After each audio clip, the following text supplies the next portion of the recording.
ఈయన అంటాడు ముఖ్యమంత్రి, మీరు చూసిన అందరూ కొడంగల్లో యాడ్ను మాట్లాడి నిన్న ఏమంటాడు, కేసీఆర్ నువ్వు కొట్టుడు కాదు, నువ్వు నిలవాడు, సరిగ్గా నిలవాడు, కట్టలేకుండా నిలవాడు అంటుండు. ఒక 71 ఏళ్ల పెద్ద మనిషిని పట్టుకొని సంస్కారం లేని ముఖ్యమంత్రి గారు ఏమంటున్నాడు, కట్టబట్టుకొని నిలవాడు అంటుండు. నేను చెప్తున్నా ముఖ్యమంత్రికి, రేవంత్ రెడ్డి గారు నీకు సంస్కారం లేకపోవచ్చు, కానీ ఒక్కటి గుర్తుపెట్టుకో, కేసీఆర్ ఆయన నిలబడు కాదు, 4 కోట్ల తెలంగాణ ప్రజల ఆత్మగౌరవాన్ని నిలబెట్టిన వాడు కేసీఆర్.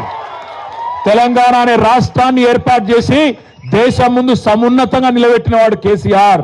అందుకే మా చెల్లె రజని ఒక మాట అన్నది నిన్న, నాకు బాగా నచ్చింది. ఏమన్నా దొరికేనా, రేవంత్ కేసీఆర్ కట్ట లేకుండా నిలబడతాడు, కానీ నువ్వు కమిషన్ లేకుండా ప్రభుత్వాన్ని నడుపురా నాయన అని చెప్పింది. కమిషన్ తీసుకోకుండా ప్రభుత్వాన్ని నడుపు దమ్ముంటే ఆయన కట్ట లేకుండా కాదు మంచిగా నిలబడతాడు. ఆయన కొడితే ఎట్లుంటుందో నువ్వు కాదు, నీ పాత గురువు గారిని అడుగు, చెప్తాడు కొడితే ఎట్లుంటుందో.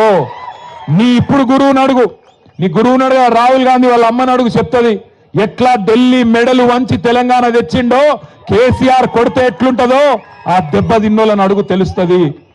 ఆయన నాకు తెలియక అడుగుతా, ఈయనకు కేసీఆర్కి ఏమైనా పోలికున్నది అసలు? కేసీఆర్ ఏమో హిస్టరీ, కేసీఆర్ అంటే హిస్టరీ, రేవంత్ రెడ్డి అంటే లాటరీ.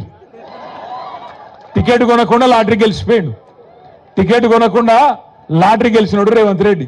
తప్పిదారి అడ్డివారి గుడ్డి దెబ్బలు ముఖ్యమంత్రి అయితే ఇక ఆవుతలేడు మనిషి. అరే అయ్యా, నీకంటే ముందు చాలా మంది పనిచేశారు నాయన ముఖ్యమంత్రులు. రేవంత్ ఒక్కటి గుర్తుపెట్టుకో, ఒకటి యాది పెట్టుకో, కేసీఆర్ పేరును నువ్వు కాదు కదా, కాంగ్రెస్ తాత జేజమ్మలు దిగచ్చినా ఎవరు మర్పించలేరు. తెలంగాణ ఉన్నంత కాలం,